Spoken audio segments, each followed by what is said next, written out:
2015 வெள்ளம் வந்தப்ப ஐயோ நம்ம நாட்டில் லட்சக்கணக்கான பேர் கொரோனாவால் பாதிக்கப்பட்டிருக்காங்களே என்ன செய்ய போறோம் அப்படின்னு கவலைப்படும் போது எதிர்பார்த்ததை விட கம்மின்னு சொல்லிட்டு இருக்காங்க. ஆந்திரா கர்நாடகால தான் நிறைய மழை வந்து வெள்ள அபாயம் இருக்கு அப்படிங்கிற தப்பான செய்திகளும் பரவிட்டு தாங்க இருக்குது. இப்ப இல்லைனாலும் என்னைக்காவது ஒரு நாள் கண்டிப்பா வெள்ளம் வரும், சோ சந்தோஷப்படுங்கன்னு சொல்ற மாதிரி இருக்கு.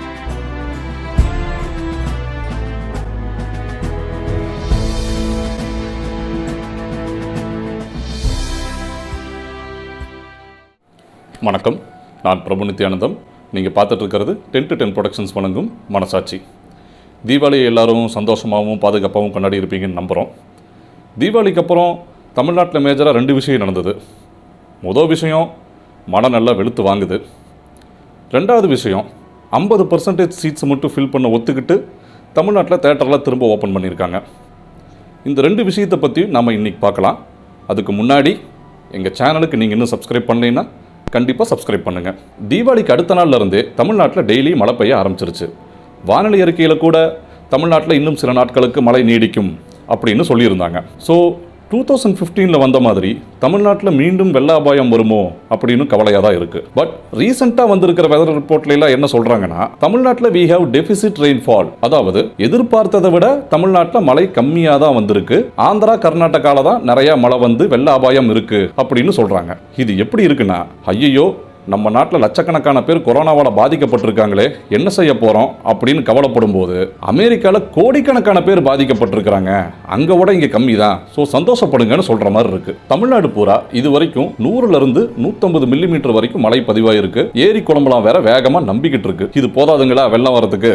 இந்த நிலைமையில எதிர்பார்த்ததை விட கம்மின்னு சொல்லிட்டு இருக்கிறாங்க. வெதர் ரிப்போர்ட் ஒரு பக்கம் இப்படி சொல்லிட்டு இருந்தாலும் இன்னொரு பக்கம் அரசாங்கம் மக்களை எச்சரிச்சுட்டு தான் இருக்காங்க. இடியுடன் கூடிய மழை வரதால கொடை பிடிச்சிட்டு போகாதீங்க, வெட்ட வெளியில் நிக்காதீங்க, மரத்துக்கடியில் நிக்காதீங்க, பழைய பில்டிங்ல இருக்கிறவங்கள வேற பாதுகாப்பான இடத்துக்கு போங்க, கடற்கரை பகுதியில் இருக்கிறவங்க ஜாக்கிரதையா இருங்க, குறிப்பா ஏரி குளம் ஆறு கடல் இந்த மாதிரி நீர்நிலைகளில் குளிக்காதீங்க அப்படின்னு எச்சரிக்கைகள் கொடுத்துட்டு தான் இருக்கிறாங்க. இந்த எச்சரிக்கையெல்லாம் கேட்கும்போது கண்டிப்பா வெள்ளம் வரும் அப்படின்னு நெகட்டிவா எடுத்துக்கிறதா, இல்லை ஒருவேளை வெள்ளம் வந்தாலும் அரசாங்கம் தயாராக தான் இருக்கு அப்படின்னு பாசிட்டிவா எடுத்துக்கிறதா அப்படிங்கிறது தெரியல. 2015 வெள்ளம் வந்தப்ப நிறைய பேர் என்ன சொன்னாங்கன்னா, மழையெல்லாம் வந்தா அந்த தண்ணி போய் தேங்கிறதுக்காக தான் ஏரி குளமெல்லாம் இருக்கு, அந்த இடத்துல நம்ம வீட்டை கட்டிட்டு இப்ப வெள்ளம் வந்துருச்சு இயற்கை சீற்றம்னு ஏன் இயற்கை மேல பழி போடுறீங்க அப்படின்னாங்க. கட்டின வீட்டை ஒன்றும் பண்ண முடியாது, ஆனா இனிமேலாவது வீடு கட்டுறப்ப அந்த மாதிரி ஏரி குளம்லாம் இருந்த இடத்துல கட்டாம வேற இடத்துல கட்டினோம்னா நல்லது. அது மட்டும் இல்லைங்க, அவ்வளவு வெள்ளம் வந்தும் அத்தனை தண்ணியும் சேர்த்து வைக்காம கடல்ல தான் விட்டோம். கடல்ல விட்டுட்டு அதுக்கப்புறம் திரும்பவும் தண்ணி பஞ்சத்துல மாட்டணும். இந்த தடவையும் அதே தப்ப பண்ணாம மழை நீரை சேகரிச்சு வச்சோம்னா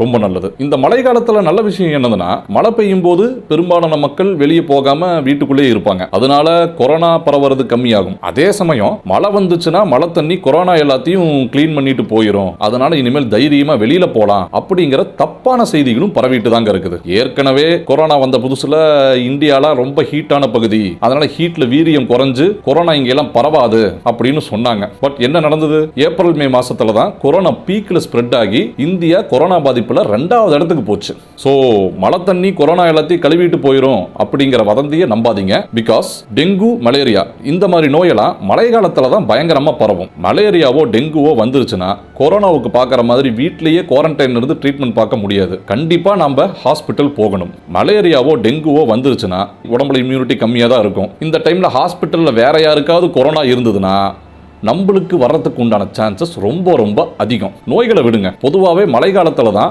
சாலை விபத்துகள் நிறையா நடக்கும். இந்த கொரோனா காலத்தில் சாலை விபத்துகள் நடந்தாலோ இல்லை மற்ற நோய்கள் நம்மளுக்கு வந்தாலோ அது எவ்வளவு பெரிய ஆபத்துகள், அதை சரி பண்ணுறதுல என்னென்ன சிக்கல்கள் இருக்குன்னு ஆல்ரெடி எங்களோட கொரோனாவுக்கு முன் கொரோனாவுக்கு பின் வீடியோவில் நாங்கள் போட்டிருக்கோம்.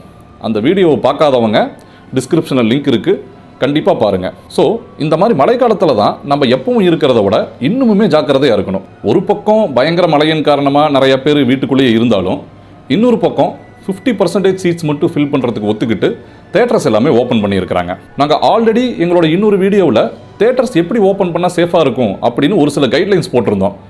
ஆல்டர்னேட் சீட்ஸ் தான் ஃபில் பண்ணணும், சானிடைஸ் பண்ணணும், 50% டிக்கெட்ஸ் மட்டும் தான் விற்கணும், இந்த மாதிரி கைட்லைன்ஸ்லாம் நாங்கள் ஏற்கனவே சொல்லியிருந்தோம்.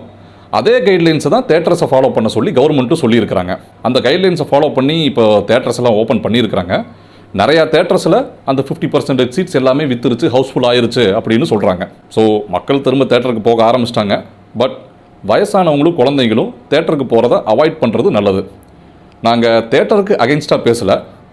வயசானவங்களுக்கும் குழந்தைங்களுக்கும் தான் கொரோனா பரவுற பாதிப்பு அதிகம் அப்படிங்கிறதால அவங்கள மட்டும்தான் நாங்கள் அவாய்ட் பண்ண சொல்கிறோம். அந்த ரீசன்னால தான் நம்ம தமிழ்நாடு கவர்மெண்ட்டு நவம்பர் 16ஆம் தேதி ஸ்கூல்ஸ் ஓப்பன் பண்ணுற பிளானை தள்ளி வச்சிட்டாங்க.